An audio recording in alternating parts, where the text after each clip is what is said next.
TBN analysis অনুষ্ঠানে স্বাগত জানাচ্ছি। আমি এহসান জুয়েল। আমরা এই অনুষ্ঠানটিতে ইমিগ্রেশন সংক্রান্ত নানা তথ্য দেওয়ার, বিশেষ করে আপডেটগুলো জানানোর চেষ্টা করি। এবং আপনারা জানেন যে সাম্প্রতিক সময়ে চলতি সপ্তাহে প্রেসিডেন্ট জো বাইডেন একটি এক্সিকিউটিভ অর্ডার দিয়েছেন, যেখানে তিনি বলছেন যারা বৈবাহিক সূত্রে 10 বছরের বেশি সময় ধরে আমেরিকা অবস্থান করছেন এমন 500,000 মানুষকে বৈধতা দেওয়ার একটি ঘোষণা তিনি দিয়েছেন। এবং এটি যেহেতু একেবারেই মাত্র 2 দিন আগের ঘটনা, এই চলমান ঘটনার আপডেটটা কিভাবে আসলে এটি হবে, কারা এই সুযোগটি পাবেন, সেসব বিষয় নিয়ে যেমন আপনাদের জানতে আগ্রহ আছে, একই সঙ্গে অনেকে আছেন যারা অ্যাসাইলাম করেছেন কিন্তু হয়তো ভাবছেন পরবর্তীতে অন্য কোনো স্ট্যাটাস কিংবা অন্য কোনো লিগ্যাল ওয়েতে আপনি আপনার এই অ্যাসাইলামটা পরিবর্তন করে EB1, EB2, EB3 এই ধরনের নানা ধরনের ভিসার জন্য আপনি অ্যাপ্লাই করতে পারেন। এবং এছাড়াও ইমিগ্রেশনের একেবারে সবশেষ আপডেট তথ্যগুলো আপনাদের জানানোর চেষ্টা করব। এবং সেজন্যই আমাদের স্টুডিওতে আছেন একজন বিশেষজ্ঞ অতিথি, আপনাদের অনেক বেশি চেনা মুখ, Mohammad N Majumdar, master of laws. আপনাকে স্বাগত জানাচ্ছি আমাদের অনুষ্ঠানে। সুন্দর উপস্থাপনার জন্য। জি। এবং দর্শক, আপনারা জানেন আমাদের এই অনুষ্ঠানটি সরাসরি সম্প্রচার হচ্ছে। আমাদের টেলিভিশনের স্ক্রিনে একটি নাম্বার দেখানো আছে, যে নাম্বারে টেলিফোন করে আপনারা এই সংক্রান্ত যে কোনো প্রশ্ন করতে পারবেন। আমাদের বিশেষজ্ঞ অতিথি আপনাদের প্রশ্নের উত্তর দেওয়ার চেষ্টা করবেন। একই সঙ্গে আমাদের এই অনুষ্ঠানটি ফেসবুক পেজে সরাসরি লাইভ স্ট্রিমিং হচ্ছে, সেখানেও কমেন্টসে গিয়ে আপনারা যে কোনো মতামত কিংবা প্রশ্ন জানতে চাইতে পারবেন। আমরা সরাসরি চলে যাচ্ছি আলোচনায়।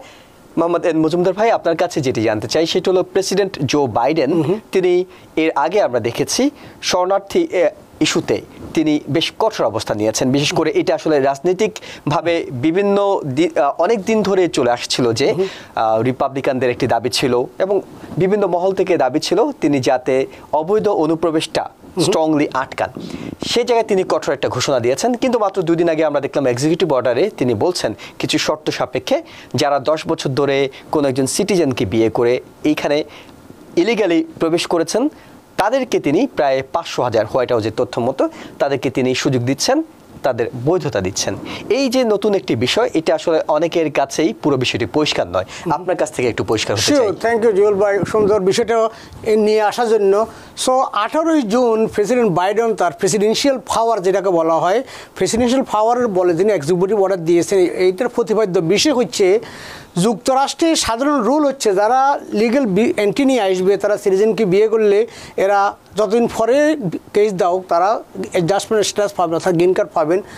ট্রু, বাট কিছু কিছু অভিবাসী আছে যারা বর্ডার ক্রস করে আসছেন বা কোনো প্রকার ডকুমেন্ট নিয়ে আসেন নাই এবং সিটিজেনকে বিয়ে করছেন, ওরা কিন্তু এখানে অ্যাডজাস্টমেন্ট করতে পারেন না বর্তমান আইনে। তাদের জন্য রুল হচ্ছে, তারা প্রেসিডেন্ট ওবামা তাদের জন্য 601A একটা রুল প্রভিশন চালু করছিল, তারা এখানে 601A অ্যাপ্রুভাল নিয়ে আবার স্বদেশে গিয়ে আবার ফিরে আসতে হয়। একটা বিষয় ছিল, সেটা অত্যন্ত ব্যয়সাধ্য এবং টাইম কনজিউমের কারণে অনেকে সেটা আবার করে নাই, অনেকে করিয়ে অপেক্ষা করতেছেন। এই যে প্রচুর জনগোষ্ঠী এভাবে আটকা পড়িয়েছে, যেমন অনেকে আপনি শুনবেন তার ছেলেমেয়েরা গ্রিন কার্ড পাইছে, নাতিরা গ্রিন কার্ড পাইছে, পরিবারের সবাই গ্রিন কার্ড পাইছে, উনি কিন্তু পান নাই। ওনার ওয়াইফ সিটিজেন থাকা সত্ত্বেও প্রসিডিউরাল ডিফেক্টের কারণে উনি এখানে গ্রিন কার্ড পাচ্ছেন না।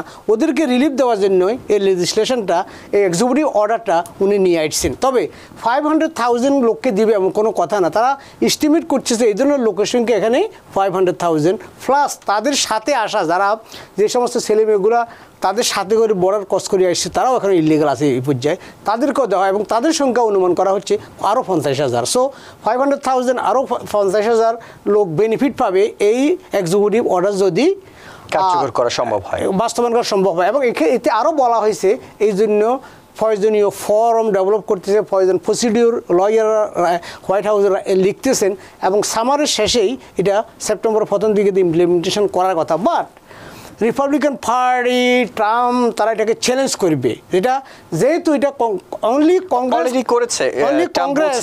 কংগ্রেস আইন পাস করলে কেউ করতে পারে না। Presidential order always challengeable, because একটা কথা আছে এখানে, nobody is above the law. এবং যখন সুপ্রিম কোর্টে চ্যালেঞ্জ করবে তখন এটা স্ট্রাইক ডাউন হবে কি না সেটা নিয়ে অনেকের গল্পনা করবে। তবে আমি পার্সোনালি আমি ওভারসি করতেছি, আমি একজন লিগাল স্কলার হিসাবে বহু বছর পর্যবেক্ষণ করছি, এই আইনটা সুপ্রিম কোর্টে বাজেয়াপ্ত করবে না কেন? কারণ একটা পাবলিক পলিসি আর্গুমেন্ট আছে, এটা এমন কিছু ঢালাওভাবে দেওয়া হচ্ছে না যেটা জনকল্যাণমূলক নয়, জনগণকে উপকারিত হবে না। কারণ প্রত্যেকটা ল এনেক্টেড হওয়ার আগে is it beneficial to other. আপনার এই বক্তব্যের সমর্থনে একটু জোরালো কিছু তথ্য দিতে চাই। সেটা হলো যে 2012 সালে যখন প্রেসিডেন্ট বারাক ওবামা ঢাকা প্রোগ্রামটা করেছিলেন, 17 সালে কিন্তু ট্রাম্প প্রেসিডেন্ট থাকাকালীন সেটি বাতিল করার চেষ্টা করছিলেন। সেটি একটি এক্সিকিউটিভ অর্ডার ছিল ঢাকা প্রোগ্রামটা, কিন্তু পরবর্তীতে আদালতে গিয়ে 2020 সালে সেটি কিন্তু টিকে গেছে, রেস্টোর করছে, কারণ এটা জনকল্যাণমূলক ছিল। যেমন যারা এখানে ছেলেমেয়েরা বিদেশে এখানে ঢুকছে ঢাকা প্রোগ্রামে, তারা তো আসে না, তাদেরকে কেউ আনছিল, তাদেরকে ড্রিমার বলা হচ্ছিল। তদ্রুপ এই লোকগুলো একটা সিম্পেথেটিক অনেকদিন পর্যন্ত এখানে আছে, ইউএস সিটিজেন ইন্টারেস্ট ইনভলভ, এখানে ইউএস সিটিজেনকে সে বিয়ে করছে, ছেলে মেয়ে হয়েছে, 10 বছর বেশি আছে। সুতরাং ওই আর্গুমেন্টটা আবার প্রেসিডেন্টের লয়াররাও করবে সেখানে, এবং সেখানে মানবিকতার একটা বিষয় আছে। সুতরাং সেখানে এই জন্য যারা পাবলিক পলিসি অ্যানালাইজ করে, পাবলিক অ্যাডভোকেট যারা, তাদের ধারণা আমরা মনে করি যে এটা আদালতে স্ট্রাইক ডাউন করবে না, আদালত এটাকে বলবৎ রাখার সম্ভাবনাই বেশি। বাট ইউর নেভার নো, এখানে সমস্যা হলো বর্তমানে সুপ্রিম কোর্ট মেগা বলছে, এই জন্য ট্রাম্পের অ্যাপয়েন্টের সংখ্যা বেশি সেখানে সুপ্রিম কোর্টের কঠোরপন্থী জাজের সংখ্যা বেশি। তবে আমেরিকান রাজনীতি দেখা গেছে কোনো গুড কিছু হইলে তারা যে রিপাবলিকানের পক্ষে ভোট দেবে এমন কোনো কথা না, বিকজ তারা তাদের কনসাস ব্যবহার করে। কারণ বিচারপতিরা এখানে একটা কথা এখানে বলে রাখি, আর্টিকেল 3 এমপ্লয়ি, অর্থাৎ প্রেসিডেন্সিয়াল পাওয়ার ঠিক আছে, প্রেসিডেন্ট কোনো ক্ষমতা নাই, বিচারপতিকে নিয়োগ দেওয়ার ক্ষমতা আছে। সেম প্রেসিডেন্ট আবার কিন্তু বরখাস্ত করতে পারবে না আজীবনের জন্য, আজীবনের জন্য লাইফ টাইম টেনিউর বলা হয়। সুতরাং এই জন্য তারা শক্ত, তারা ওয়েল প্রটেক্টেড, তারা FBI প্রটেকশন পাবে আনটিল দে ডাই। তো সুতরাং তাদেরকে এমন ক্ষমতা পাওয়া দেওয়া হয়েছে, ইতিবাচক সিদ্ধান্ত। আমি মনে করি অ্যাজ অফ নাও এটা ইতিবাচক। এটা এমন কোনো আইন প্রণয়ন করে না, প্রেসিডেন্ট মাসেল দিয়া করে না যে এই আমি 2021 সালে আমি ক্ষমতা নেওয়ার পর থেকে যারা এখানে আসছে সবাইকে লিগালাইজ করলাম, ঢালাওভাবে যেটাকে বলা হয়, ঢালাওভাবে কোনো কিছু উনি করে। ট্রাম্প মঙ্গলবার দিনে উইসকনসিনে একটি সমাবেশে বলেছেন যে তিনি আসলেই এই আইন বাতিল করে দেবেন, এই ধরনের একটি ঘোষণা দিয়ে রেখেছেন। এগুলো রাজনীতির বিষয়, আমরা হয়তো আইনগত বিষয়গুলো আপনার কাছ থেকে জানবো। সেটা হলো তাহলে আরেকটু পরিষ্কার হওয়ার জন্য এখানকার শর্তগুলো কি কি? এই যারা আমরা ধরে নিচ্ছি হোয়াইট হাউসের অ্যাসেসমেন্ট হলো 500,000 মানুষ, এই 500,000 মানুষ কারা? ওকে, ফার্স্ট অফ অল যারা যুক্তরাষ্ট্রে বিনা পারমিশনে বর্ডার ক্রস করিয়া বা অন্য কোনোভাবেই এখানে ঢুকছিল বা লিগ্যাল এন্ট্রির কোনো প্রুফ নাই, বাট তারা স্টিল প্রমাণ করতে হবে যে একটা সার্টেন টাইমে এখানে 10 বছর আগে এখানে ঢুকছিল। এটা প্রমাণের জন্য 10 বছরটা অনেক গুরুত্বপূর্ণ। এটা গুরুত্বপূর্ণ। এটা প্রমাণের জন্য ইতিপূর্বে যে প্রোগ্রামে আমরা কাজ করছি, সেখানে আমরা যে সমস্ত ডকুমেন্ট নিতাম, সেটা হচ্ছে একজন অভিবাসী এখানে যে ফিজিক্যাল প্রেজেন্স বলা হয়, ফিজিক্যাল প্রেজেন্স রিকোয়ারমেন্ট হচ্ছে আপনি হয়তো আসার সময় একটা বাস ধরছিলেন, টেক্সাস থেকে আসার ওই বাসের স্লিপটা থাকতে পারি, অথবা ওই সময় ওই দিন বা ওই সময় কোথাও ম্যাকডোনাল্ড বা রজার বা কোথাও থেকে একটা খাওয়া কিনছিলেন, সেটা রিসিপ্ট থাকতে পারে, অথবা কোথাও কোনো ছবি কোনো পত্রিকাতে আপনার ছবি উঠছিল, কোথাও কোনো ওয়ার্ক পারমিটের জন্য অ্যাপ্লাই করছিলেন, কোথাও কোনো পলিটিক্যাল অ্যাসাইলামের জন্য অ্যাপ্লাই করছিলেন, কোথাও কোনো লয়ারের কাছে গিয়া একটা পিটিশন করছিলেন, হাসপাতালে ভর্তি হয়েছিলেন, কোনো বা ডাক্তারের কাছে গিয়েছিলেন, অথবা আপনার নামে বিভিন্ন সময় বাড়িঘর কিনা যায়, মর্টগেজ কিনা যায়, অ্যাপার্টমেন্ট ভাড়া নেওয়া যায়। অ্যাপার্টমেন্ট ভাড়া নেওয়ার সময় কিন্তু তার নাম, তার জন্ম তারিখ, তার সব কিছু ডিটেলস রাখে বিলে। সুতরাং এই সমস্ত একটা লোক যদি 10 বছর আগে এখানে থেকে থাকে, তার কোনো না কোনো ডকুমেন্ট থাকবেই। এবং কোথাও কাজ করছে, যেমন কারো দোকানে সে কাজ করছিল, তো কাজ করার সেখানে তার ফেয়ারোল ছিল, বা তাদের একটা ফেয়ারোল না থাকলেও কতটা লগ বই থাকে, কিন্তু আনডকুমেন্টেড হইলেও ওই ফর দ্যাট পারপাস কতগুলো আইন আছে। যেমন একটা আইন এক জায়গায় প্রযোজ্য হয়, ওই আইনটা কিন্তু আরেক ব্যাপারে এখানে ফিজিক্যাল প্রেজেন্স উনি প্রমাণ করতেছি, ওখানে গিয়ে ওখানে আবার উদুর ফিন্ডি বুদুর গাড়ি আমার দেশের মতো আছে না, এটা জটলা ফাঁকাবেন না। তখন যদি বলা ফিজিক্যাল প্রেজেন্স যদি প্রমাণ করার জন্য, যেমন ওনার নামে একটা সিটি এসছি, যেমন আসান হাবিব বা মোহাম্মদ আইন Majumdar 1222 white planes road box, আমার নামে আমার অ্যাড্রেসে একটা ওইটা আমি ফলে রাখছি।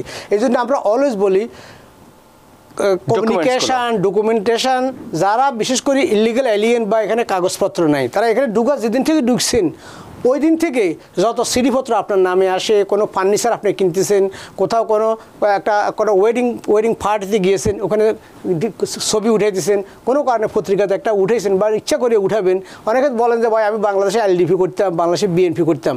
তো বেস্ট অ্যাডভাইস হবে তাদের প্রতি, তুমি যেন ওই দলীয় সক্রিয়তা বজায় রাখার জন্য এখানকার তাদের ব্রাঞ্চের কোনো দলে অংশগ্রহণ করবা বা একটা মিটিংয়ে যাবে, একটা ডিনার করলা, ওই ডিনার থেকে হয়তো একটা পত্রিকাতে উঠছে যে ডিনারে এই লোকগুলো ছিল, আপনার ছবিটা এখানে সার্কেল করিয়া ডেটটা উপরে থাকে, এটা যদি একটা রাখা হয়, that could be a proof. So there are so many way, there are another way, যেমন কয়েকজন সাক্ষী দেবে ইউএস সিটিজেন এসে আমার ঘরে ছিল, আমার বাড়িতে ছিল, there are so many way, so many affidavit, so many.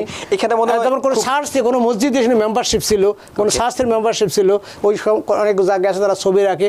এবং আমরা হাইলি এনকারেজ করি সবাইকে। এখানে আসার পরে আমরা যখন বিগ ম্যানহাটন ল ফার্মে আমরা কাজ করতাম, আমাদের এখানে আমরা আইডি দিতাম, আমার ক্লায়েন্ট হিসেবে তাকে আমি একটা আইডি দিতাম, আমরা সাইল করতাম যে this Ahsan Habib is a client of our office. আমরা কিসের ক্লায়েন্ট সেটা লিখতে হবে না, client of our office as of that day, sign office manager. সেটা হয়তো একটা ডকুমেন্টস, কিন্তু একটা গুরুত্বপূর্ণ ডকুমেন্টসের কথা হয়তো আমরা বাদ দিয়ে দিচ্ছি, সেটা হলো ম্যারেজ সার্টিফিকেট। যেহেতু আপনি বিবাহের সূত্রে সিটিজেনশিপের বিষয়টা আছে, না সেটা ব্যাপার আছে, আপনি আসছেন 10 বছর আগে, হয়তো বিয়ে করছেন 9 বছর পরে আগে, হ্যাঁ, সুতরাং দ্যাট কুড বি। বাট যদি সাইমultaneously সাথে সাথে বিয়ে করে থাকেন, আবার অনেকের বাচ্চা হয়েছে, বার্থ সার্টিফিকেট আছে।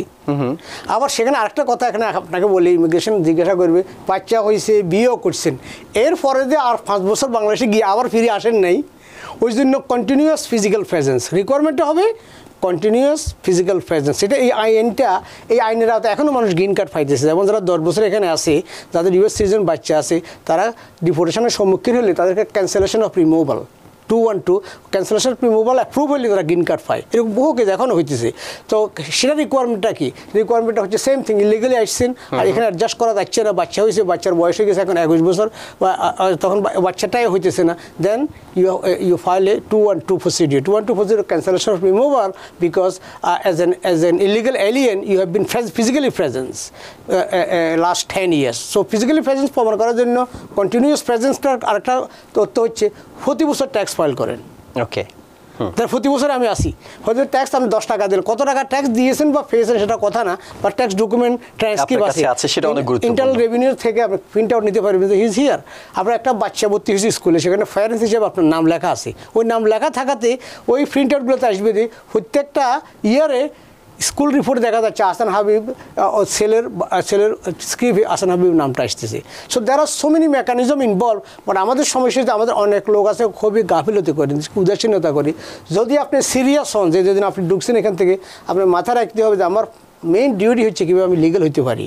আমার মেইন ডিউটি হয় নাই কত টাকা দেশে পাঠাতে পারি, কত টাকা দেশে গিয়ে বাড়ি কিনতে পারি, ফাঁসের ঘর কিনতে পারি, বিল্ডিং করতে পারি, বাড়িও কিনতে পারবেন, বিল্ডিংও কিনতে পারবেন, বিয়েও করতে পারবেন, অনেক কিছু সবই করতে পারেন। দেখা গেল 15 বছর আছে, মঞ্চে সভাপতি সহসভাপতির পদেও বসছে, বাট আমরা এখন নামও বলতে চাই না, এটা কার্ড কিন্তু হয় নাই। কার্ড না, কিন্তু সে বড় চেয়ারম্যান কিন্তু সবাই জন্য নিজেকে টেক কেয়ার করে নাই। এই জন্য সেলফ কেয়ার, নিজেকে টেক কেয়ার করা, নিজেকে প্রোটেক্ট করা খুবই গুরুত্বপূর্ণ একটি তথ্য দিয়েছেন। এবং সবশেষ দর্শকদেরকে আরেকটি তথ্য আমরা জানাতে চাই, সেটা হলো যে যারা 17 জুনের আগে বিএটি করেছেন তারাই এই সুযোগটা পাবেন। অর্থাৎ 17 জুনের পরে, এখন যখনই প্রেসিডেন্ট জো বাইডেন ঘোষণা দিয়েছেন, তারপরে নতুন করে আর কারো এই সুযোগটি পাওয়ার কোনো সুযোগ নেই। সেটা সাধারণত যে কোনো বিল বা যে কোনো এক্সিকিউটিভ অর্ডার এনাক্টমেন্ট বলা হয়, ডেট অফ এনাক্টমেন্ট যদি ওই তারিখ হয়ে থাকে, so everything happen before that, তারাই এটার বেনিফিট পাবে। ল ডাজ নট ওয়ার্ক রেট্রোঅ্যাক্টিভলি, এটা আইন আছে, পরবর্তীতে সেটাকে কভার করবে না। বাট লাইক আমি আগে যেটা বললাম, এখন তারা নীতিমালা প্রণয়ন করতেছে, নেসেসারি ফর্ম ডেভেলপ করতেছে, এবং সেপ্টেম্বর 1 ভিতরে কাজ শুরু হবে। আনলেস সেপ্টেম্বর আগে যদি কোর্ট থেকে ইনজাংশন স্টে অর্ডার চলে আসে, কোনো সেকেন্ড সার্কিট কোর্ট থেকে যদি বলা হয় যে জো বাইডেনের এক্সিকিউটিভ অর্ডার স্থগিত রাখা হইল, তখন গিয়ে হয়তো এটা চলে যাবে আনটিল হিয়ারিং। তো হিয়ারিংটা হইব হয়তো ইলেকশনের পরে, সো এটা বলা হয় ভেস্তে যাওয়া, অন্য কিছু না হওয়া। বাট আমি এখনও কনফিডেন্স দিই ইট উইল মুভ ফরওয়ার্ড। ওকে, আমরা দর্শক একটা বিরতিতে যেতে হচ্ছে, বিরতি থেকে ফিরে আমরা এই বিষয়টি নিয়ে আরও বিস্তারিত আলোচনা করবো এবং আরও নতুন নতুন কয়েকটি বিষয় আপনাদের সামনে আলোচনার জন্য তুলে ধরবো। আমাদের সঙ্গেই থাকুন। Because people sneeze. Because not everyone washes their hands. Because kids touch a lot of things. Set a date to get your COVID shot and RSV if eligible. Because if you're wondering, should I get my COVID shot? Think about other people. Learn more at nj.gov/health/vaccines. আবার স্বাগত TBN analysis অনুষ্ঠানে। আপনাদের সাথে আছে master of laws Mohammad M Majumdar. তিনি জানাচ্ছিলেন president বাইডেনের executive order সম্পর্কে। আমরা আরও কয়েকটি বিষয় নিয়ে আলোচনা করব, তবে তার আগে দুজন দর্শক আছেন টেলিফোনে। আমরা একে একে তাদের টেলিফোনগুলো নিতে চাই। দর্শক, আপনার পরিচয় দিয়ে প্রশ্নটি করুন। হ্যাঁ, আমার নাম সাইদা নাহার, আমি মিশিগান থেকে বলছি। জি জি, আমার একটা প্রশ্ন মজুমদারের কাছে, যে আমার ছেলে 15 বছর বয়সে আমেরিকা ঢুকছে এন্টি ছাড়া। এরপরে 2005-এ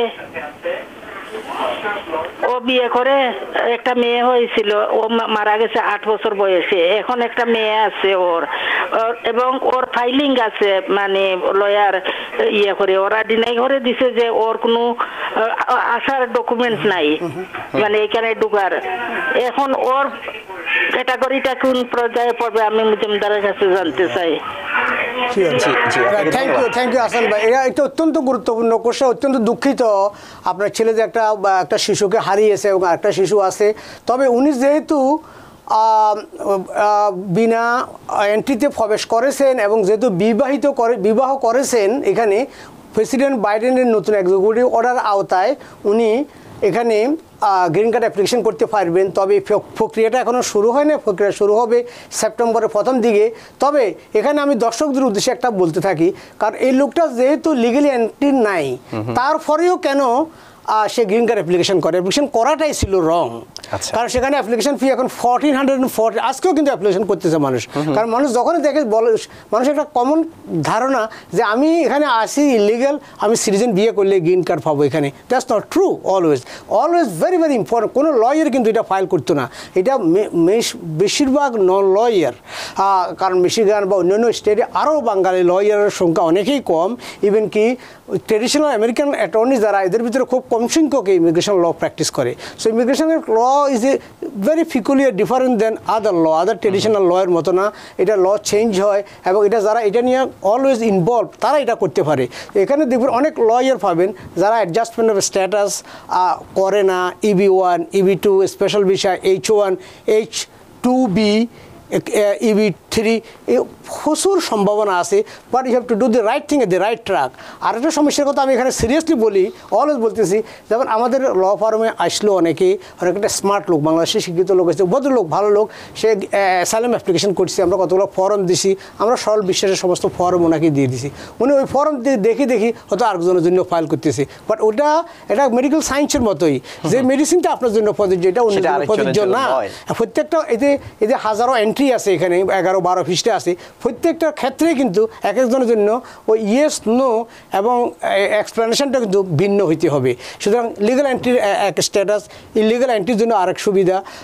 এবং যারা এখানে বিয়ে করে গ্রিন কার্ডধারী, আবার এখানে ঢুকার পর গ্রিন কার্ডধারীকে বিয়ে করে কিন্তু এখানে আপনার এখানে পাবেন না, ওয়ার্ক পারমিটও পাবেন না, গ্রিন কার্ডও পাবেন না। বাট আবার যদি সেই গ্রিন কার্ড দাঁড়িয়ে যদি আরেকজনকে বাংলাদেশ থেকে আনতে চাই বিয়ে করি, দ্যাটস পসিবল। কারণ এটা কারণ হলো adjustment of status is not available, but anti consulate processing is available. So এই যে আইনের বিভিন্ন ধারা সম্বন্ধে সম্পূর্ণ ওয়াকেফল না হইয়া শুধু একটা ফর্ম ফিল আপ করতে জানা, is very must too little knowledge is too dangerous. Is like আমরা সার্জনের সাথে থাকি দেখে কিছু সামিজ বাড়াই দিই, এরপর আমি কেউ নাই দেখি একজনকে নিজে সার্জারি করে ফেললাম। That will be like that. So এটা আপনার অ্যাপ্লিকেশন করাটা রং হয়েছিল, উদাহরণ দিয়ে বলেছেন। Thank you. ওনার ছেলে যেহেতু 2005 সালে বিয়ে করেছেন, তার মানে 10 বছরের মধ্যে তিনি হয়তো পড়ে যাবেন এবং ভাগ্যবান হলে তিনি বৈধতা পেয়ে যাবেন। আর একজন দর্শক আছেন, আপনার টেলিফোনটা নিতে চাই। আসসালামু আলাইকুম। ওয়ালাইকুম আসসালাম। মজুমদার সাহেবের সাথে কথা বলতে যাচ্ছিলাম, লয়ার। উনি শুনছেন? প্রশ্ন করুন। আমার দুইটা প্রশ্ন। আমার প্রথম প্রশ্ন হচ্ছে, যারা মানে আমেরিকায় গ্রিন কার্ড হোল্ডার, তারা কি সিটিজেন পরীক্ষা না দিয়ে সিটিজেন হইতে পারবে? ওকে, সো প্রশ্নের উত্তরটা আমি এইভাবে দিই। আমার দ্বিতীয় আচ্ছা বলেন। আমার দ্বিতীয় প্রশ্ন হচ্ছে, যদি কোনো গ্রিন কার্ড হোল্ডার তার ওয়াইফকে ট্যুরিস্ট ভিসা আনে, সেটা কি মানে করে চেঞ্জ করা যাবে? আচ্ছা, টুরিস্ট ভিসা এনে রেখে দিয়ে আপনি চেঞ্জ করতে চাচ্ছেন? রাইট, ওকে। ফার্স্ট কোশ্চেন হলো, যারা বয়স সাধারণত বয়স বেশি অথবা বয়স কমও যদি হয়ে থাকে, সিরিয়াস মেন্টাল ডিজিজে সাফার করতেছেন, লস অফ মেমোরি অর্থাৎ কানে একদম শুনতেছেন না বা চোখে দেখেন না, এই ধরনের লোকেরা যদি ডাক্তারের 648 ফর্মে সার্টিফাই করে যে he is not able to written any new information, he is not able to face the citizenship test, he should not be able to read, right and speak English, ওই ক্ষেত্রে ওই সার্টিফিকেশনের পরিপ্রেক্ষিতে আপনার পরীক্ষাটা ওয়েব হয়। পরীক্ষা ওয়েবের অর্থ এই নয় যে উনি যাইতে হবে না, উনি স্টিল ইন্টারভিউতে যাইতে হবে। ওই ইন্টারভিউতে গেলে শুধুমাত্র ইন্টারভিউ অফিসার বা এডুকেশন অফিসার দেখবে যে ওই লোকটা সেই লোক কিনা এবং সে ওত নেওয়ার মতো সক্ষমতা আছে কিনা, তাকে সিটিজেনশিপ সাধারণত দেওয়া হয়। ডাক্তারের লেখা যদি ঠিক থাকে, অনেক সময় সার্টিফিকেশন যদি গন্ডগোল হয়, সঠিক ওয়ার্ড যদি ইউজ না করে, সেক্ষেত্রে ডিনাই হইতে পারে। তবে ইয়েস, তার কোনো পরীক্ষার সম্মুখীন হইতে হবে না বা ইন্টারভিউর সম্মুখীন হইতে হবে। সেকেন্ড কোশ্চেন হলো, যেমন আপনি গ্রিন কার্ড দাঁড়িয়ে আপনার ওয়াইফকে আনার সময় আপনাকে ডিসক্লোজ করতে হবে যে আপনার হাজব্যান্ড এখানে গ্রিন কার্ড দাঁড়িয়ে আসে। যদি এখানে মিথ্যা কথা বলিয়ে যদি আসেন, দেখা গেল যে যখন আপনি আসতেছেন তখন আপনার ম্যারেজ সার্টিফিকেট তার আগেই আপনি বিবাহিত, এটা কিন্তু এখানে ডিসক্লোজ করেন নাই।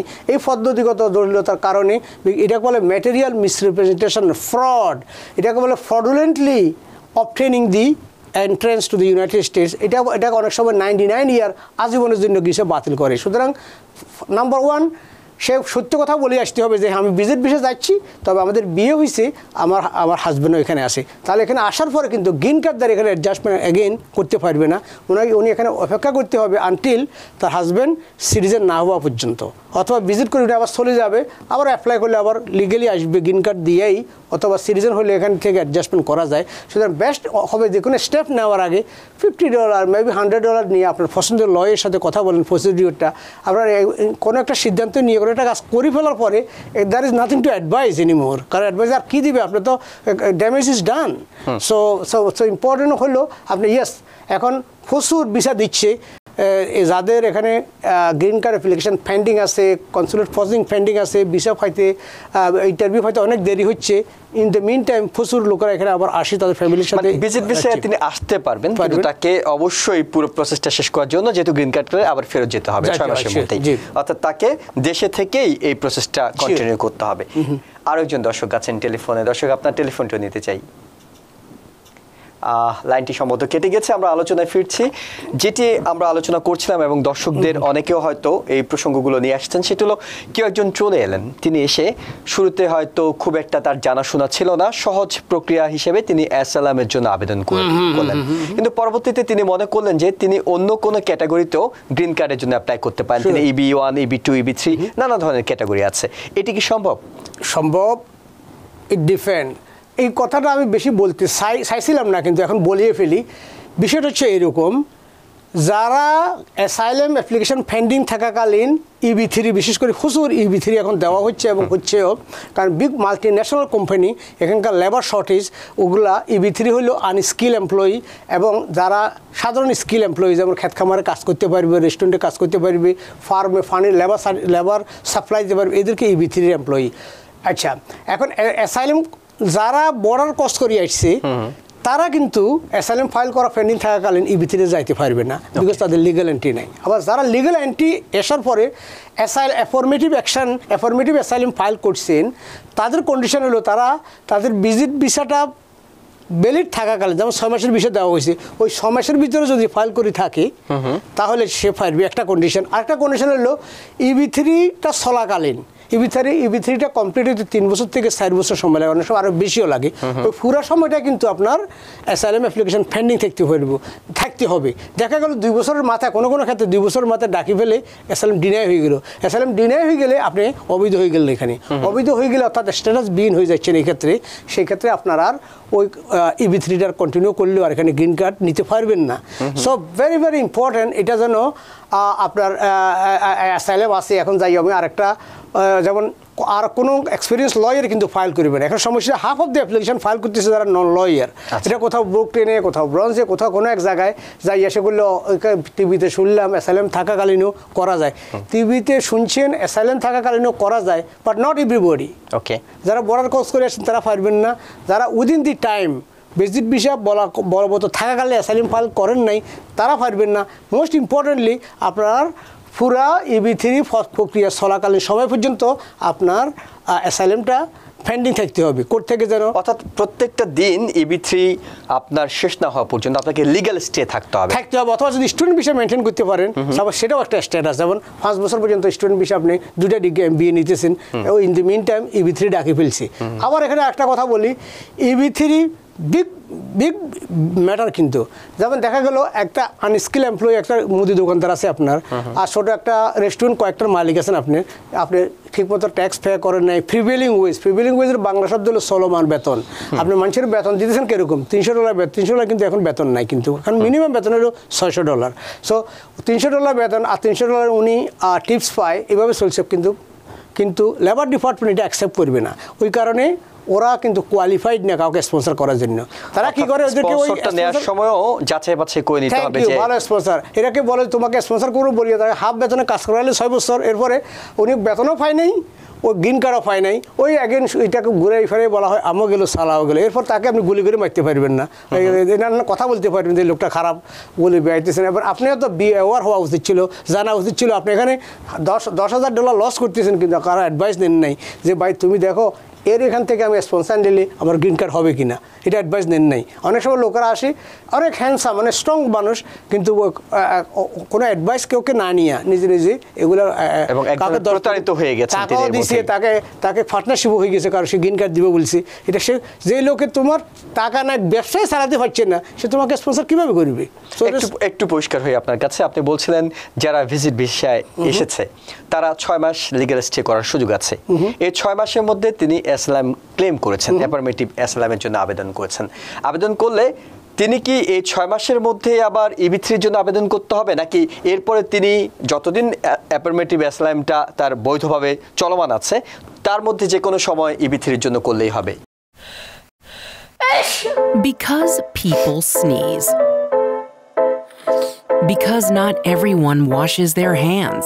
Because kids touch a lot of things. Set a date to get your COVID shot and RSV if eligible. Because if you're wondering, should I get my COVID shot? Think about other people. Learn more at nj.gov/health/vaccines. সে প্রথমত first condition হলো তার 6 মাসের visit visa থাকাকালীন asylum file করলে, asylum means asylum green card application একটা pending আছে ওনার, এটা pending থাকাকালীন যে কোনো সময় আপনি করতে পারবেন, EB3 যাইতে পারবেন। তবে আরেকটা কন্ডিশন হলো আপনার EB3 চলমান থাকা অবস্থা পর্যন্ত আপনার কেস লিঙ্গার হইতে হবে। ওকে, সাপোজ একটা কেস ডেট পড়ে গেছে, যখন আপনার অ্যাটর্নির মাধ্যমে আপনি ডেট ফিসে ফেলতে হবে যাতে এটা শেষ হয়। আবার এক পর্যায়ে দেখা গেল কোর্ট আদালত আর সময় দিবে না, সেজন্য আপনাকে এগুলো বুঝিয়ে করতে হবে। কারণ যে দেখা গেল যে আপনি করছেন, উনি আপনি করতে বলছেন, উনি করছে, শেষে কাজ হলো না, সুতরাং you have to see you can make it. যাই হোক, মানে এটা আইনজীবীর পরামর্শ নিয়ে, অ্যাটর্নির পরামর্শ নিয়ে করতে হবে। আপনি EB3 কথা বলছিলেন, কিন্তু অন্য যে গ্রিন কার্ডের অন্য যে ক্যাটাগরিগুলো আছে EB1, EB2, সেসব ক্ষেত্রে কি হবে? যারা অ্যাসাইলাম অ্যাফার্মেটিভ সেম রুল যদি আপনি EB1 এক্সট্রা অর্ডিনারি করেন বা EB2 আর এক্সট্রা অর্ডিনারি ভিসা করেন উইদাউট এমপ্লয়ার, ওগুলোতেও সেম থিং। ওই প্রক্রিয়াটা চলা শেষ হওয়া পর্যন্ত আপনার অ্যাসাইলাম যদি পেন্ডিং থাকে তাহলে, তবে EB1 এবং EB2 মাচ কুইকার দেন EB3। EB3তে কিন্তু লেবার সার্টিফিকেশন হইয়া যাইতে হয়, ওখানে কিন্তু লেবার সার্টিফিকেশন লাগে না, ডাইরেক্টলি গ্রিন কার্ড। এবং সেটা কারা আপনার, আজকে আমি 2টা কল পাইছি, সে বললো যে কে একজন তার জন্য EB1 করছে, সে BA ফার্স্ট করছে, MA ফার্স্ট করছে, ওইটা ওরা কোয়ালিফাই করবে না। এটা H1 মেবি কোয়ালিফাই করতে পারে। EB1 এর standard is very very high, অর্থাৎ আপনি একজন রিসার্চার, আপনার পাবলিকেশন আছে, ফোকাশনা আছে, আপনি মিড লেভেল একটা এক্সিকিউটিভ ছিলেন এবং কয়েকটা প্রমোশন পাইছেন, ইউ আর ভেরি ট্যালেন্টেড, এবং আপনাকে প্রমাণ করতে হবে যে you are somebody who can create a huge amount of job here and create a job for yourself. So ওই ধরনের ট্যালেন্ট, ওই ধরনের এক্সপার্টিস, ওই ধরনের এক্সপিরিয়েন্স সম্পন্ন লোককে EB1 বা EB2তে দেওয়া হয়। Not like somebody professor, Dhaka university teacher, 2টা মাস্টার ডিগ্রি আছে, আই মিন কি PhD is not sometime not enough. যদি আপনার কোনো এক্সট্রা অর্ডিনারি কোনো পাবলিকেশন না থাকে, ফোকাসরা না থাকে, রিসার্চ থিসিস না থাকে, then you are not qualified. So এই দুটো কি কনফ্লিক্ট করে কোনোভাবে? আপনি অ্যাসাইলাম ক্লেম করলেন, তারপর আপনি অন্য কোনো ক্যাটাগরিতে যাওয়ার প্ল্যান করলেন, সেক্ষেত্রে ওটাও হলো না, সে তখন কি আপনি আবার অ্যাসাইলামে ফিরে আসার সুযোগ আছে, নাকি এটাও বাদ হয়ে যাবে? না, ওই অ্যাসাইলাম তো আপনার এখানে বিষয়টা হচ্ছে অ্যাসাইলামস যদি ফেন্ডিং থাকাকালীন ওটা যদি শেষ হয়, EB1 EB2 EB3 আপনি করলেন, ওগুলো যদি আপনার কোনো কিছু না হয়, অ্যাসাইলাম তো চলমান অবস্থায় চলবেই। তার মানে এটা তো তার সম্ভাবনা বিদ্যমান থাকছে। আরেকজন দর্শক আছেন টেলিফোনে। দর্শক, আপনার টেলিফোনটিও নিতে চাই। হ্যাঁ, ধন্যবাদ। জি, আপনি প্রশ্নটি করুন। আসসালামু আলাইকুম। ওয়ালাইকুম আসসালাম। আমি একটু মজুমদার স্যারের সাথে একটু কথা বলতে চাচ্ছিলাম। তিনি শুনতে পাচ্ছেন, আপনি প্রশ্নটি করুন। আমার প্রশ্নটি হলো, আমার ওয়াইফের জন্য USCIS এ আমি আবেদন করেছি 2023 সালের জানুয়ারির 7 তারিখে ওরা রিসিভ করেছে। এখন এই ওরা রিসিভ করে ওরা ওই কি বলে ওই ইনভয়েস নাম্বার তারপরে সবগুলো পাঠিয়ে দিয়েছে NVC-তে। তাহলে আমার বিবাহ 2 বছর হয়নি এখনো। তা এখন আমি আমার ওয়াইফ বাংলাদেশে অবস্থান করছেন। ওই আমি তো এখন একটা জয়েন্ট স্পন্সর ম্যানেজ করেছি, তা এটা সব সাবমিট করা হয়েছে। তা এখন আমার কয়দিন অপেক্ষা করতে হবে? একটু মজুমদার স্যার, আপনার সাথে আমার নিউ ইয়র্কে পরিচয় হয়েছিল, হয়তো আপনি আমাকে ভুলে গেছেন। তা আপনি কি আমাকে একটু বলতে পারবেন কতদিন আর অপেক্ষা করতে হবে? শিওর, আপনার যে ডিপেন্ড করে, কারণ জয়েন্ট স্পন্সর দেওয়ার আগে জয়েন্ট স্পন্সর দেওয়ার অনুমতি নিতে হয় ন্যাশনাল ভিসা সেন্টার থেকে, ওটা করছে কি না, এবং CEC ওয়েবসাইটে সিএক ওয়েবসাইটে এটা ঠিকমতো ফাইল করছেন কি না, ভেরি ভেরি ইম্পর্টেন্ট। অনেক সময় আপনি এগুলো আপলোড করে রাখছেন, তারা রিভিউ করে না, তারা কমপ্লিট হয় না, ইনকমপ্লিট দেখায়। সেজন্য বেস্ট হবে যদি সব কিছু আপনি ঠিকভাবে দিয়ে থাকেন, তাহলে উইদিন 2 মান্থ এটা ডকুমেন্টারি কোয়ালিফাইড হয়। যেহেতু এটা ফার্স্ট প্রেফারেন্স, আপনি যেহেতু US সিটিজেন, এটা ভেরি কুইকলি ডাকবে। বাট ভেরি ইম্পর্টেন্ট, আমি এখানে বলে গেলাম যে এভরিথিং ইজ ডান, বাট আমি তো আপনার ওয়েবসাইটে দেখি নাই যে আপনি ডকুমেন্টগুলো সঠিকভাবে আপলোড করছেন কিনা। মেনি টাইম দেখা গেল পুলিশ ক্লিয়ারেন্সের 2 পৃষ্ঠা থাকে, প্রথম পৃষ্ঠে সব কিছু লেখা থাকে, সেকেন্ড পৃষ্ঠা কিছুই না, শুধু একটা সিল থাকে, বাট স্টিল আপনাকে সেকেন্ড পেজও দিতে হয়। ওই জন্য আপনি সিএক ওয়েবসাইটের টপ রাইট হ্যান্ড সাইড দেখবেন মেসেজ, আউটস্ট্যান্ডিং মেসেজ, ওই মেসেজ ক্লিক করি আপনি দেখেন কী কী মেসেজ। দেখা গেল এখন 16টা মেসেজ পড়ে আছে, তো অনেকগুলো জিনিস চাইছে, আপনি কিছু দেন নাই, এমনি খালি আপলোড করে বসে আসেন। এই জন্য ভেরি ইম্পর্টেন্ট, আপনি সকালে আপনি নিজে, অথবা যদি নিজে না করতে পারেন আপনি কাউকে দিয়ে, এটা নেসেসারি যে লয়ার লাগবে তা না, যারা কম্পিউটারে একটু ভালো ইয়ং জেনারেশন, এরা দেখতে পারবে যে কী কী ডকুমেন্ট আউটস্ট্যান্ডিং আছে। যেহেতু আপনার জয়েন্ট স্পন্সর আছে, এখানে কিন্তু প্রচুর ডকুমেন্ট লাগে। আবার জয়েন্ট স্পন্সরে যদি বউ থাকে, ও বউয়ের ডকুমেন্ট না থাকে, আবার জয়েন্ট স্পন্সরে 864A লাগে, এবং সেটা যদি না দিয়ে থাকেন, ওই এখানে আরেকটা লেন্সা লাগিয়ে আছে, এটা আপনি হয়তো খেয়ালও করেন নাই। তো ওই জন্য একটা 2 বছর পরে এখন আপনি অপেক্ষা করছেন, ফার্নিচার কিনছেন, গর্ত সাজাইছেন, 2 বছর হয়ে গেছে, বউ আসবে, আসলে 2 বছর শুরুই হয়নি। জি, তার মানে তিনি আসলে ওইখানে গিয়েই দেখতে হবে, চেকটা করে নেওয়া উচিত। অনেক গুরুত্বপূর্ণ তথ্যগুলো আমরা দিচ্ছি আপনার কাছ থেকে। একটু জানতে চাই মজুমদার ভাই, সেটা হলো অনেকেই এই বিষয়টা ফেস করছেন, কিন্তু তিনি আসলে এই বিষয়টা সম্পর্কে পর্যাপ্ত জ্ঞান রাখেন না বলে তিনি তার অধিকার সম্পর্কে সচেতন হচ্ছেন না, বিশেষ করে অ্যাক্সিডেন্ট ভিকটিম রাইটস যেটা আছে। অনেকে মনে করেন শুধুমাত্র কার অ্যাক্সিডেন্ট হলেই আমি মনে ক্লেম করতে পারবো, অন্য কোনো কিছুতে না। এই সম্পর্কে যদি থ্যাংক ইউ হাবিব ভাই, ভেরি ফান্ডামেন্টালি ইম্পর্টেন্ট। কারণ দেখেন, যুক্তরাষ্ট্র একটা মেল্টিং পট, সারা ওয়ার্ল্ড থেকে, বিশেষ করে বাংলাদেশি আমেরিকানদের বেশি জন্য আমি বেশি কনসার্ন, কারণ আমরা বাঙালি, আমাদের বাংলাদেশি টিভি, আমাদের কমিউনিটিকে প্রটেক্ট করা আমাদের রেসপন্সিবিলিটি, যারা আমরা কিছুটা এগিয়ে আসি। প্রত্যেক দিন এই যুক্তরাষ্ট্রের প্রত্যেকটা এয়ারপোর্টে আমাদের বাঙালি জেনারেশন নামতেছে, তো তারা অনেকে জানে না যেদিন উনি নামছে এখানে, ওই দিন থেকে তার অধিকার যতটুকু আমার এবং জো বাইডেনের সেম অধিকার। যদি নামার পরে এয়ারপোর্ট থেকে বাইরে হওয়ার সাথে সাথে সেখানে স্লিপ অ্যান্ড ফল করে পড়ে, এয়ারপোর্টের কোনো গাফিলতির কারণে, রাস্তাঘাটের গর্ত থাকার কারণে বা পিচ্ছিল থাকার কারণে, সেখানে সে টর্ট লয়ের আওতায় সংশ্লিষ্ট প্রত্যেকটা স্টেটের টর্ট লয়ের আওতায় তারা ক্লেম ফাইল করতে পারে এবং প্রচুর রিকভারি পায়। এই রিকভারির মামলাগুলো সাধারণত আপনি কোনো ব্যক্তি বিশেষকে বিরুদ্ধে করছেন না, ওই সংস্থার বিরুদ্ধে এবং ইন্স্যুরেন্সের বিরুদ্ধে। এবং ইন্স্যুরেন্স কোম্পানি কিন্তু প্রতি মাসে প্রতি বছর তারা কালেক্ট করতেছে তারা প্রিমিয়াম, কোনো অ্যাক্সিডেন্ট হোক আর না হোক। তো as a result they make huge profit. সুতরাং I encourage each and every one, আপনি যদি কোথাও ফাঁথে ঘাটে রাস্তায় সুপার মার্কেটে, যেমন সুপার মার্কেটে বাজার করতে গিয়া ডানো একটা বোতল নিতে গিয়ে আরও 6টা বোতল আপনার মাথার উপরে পড়ছে, সেখানে রক্তাক্ত হয়েছেন, ক্ষতিগ্রস্ত হয়েছেন, কাছে যাইতে পারেন না, স্মল অ্যাক্সিডেন্ট মনে করতেছেন আপনি। বাট স্মল অ্যাক্সিডেন্ট তো হয়েছেই, স্মল আপনার রিকভারি পাওয়ার প্রচুর সম্ভাবনা আছে। হাসপাতালে গেছেন, সেখানে চিকিৎসা ঠিকভাবে করা হয় নাই, ডাক্তারের বিরুদ্ধে আপনি কেস করতে পারেন।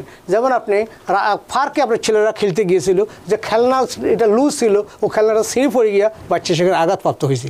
সুতরাং পার্ক ডিপার্টমেন্টের বিরুদ্ধে আপনি লিটিগেশন আনতে পারবেন। তাদের দায়িত্ব হলো, কারণ একটা জিনিস বলে রাখি, এখানে রাস্তায় যে আমরা হাঁটি, আমরা রাস্তার অতিথি কিন্তু, এটা আইনের ভাষায় রাস্তাটা খোলা হয়েছে, স্বাগত জানাইছে নিউ ইয়র্ক সিটি, এই রাস্তায় হাঁটুন, আমরা নিশ্চয়তা দিচ্ছি।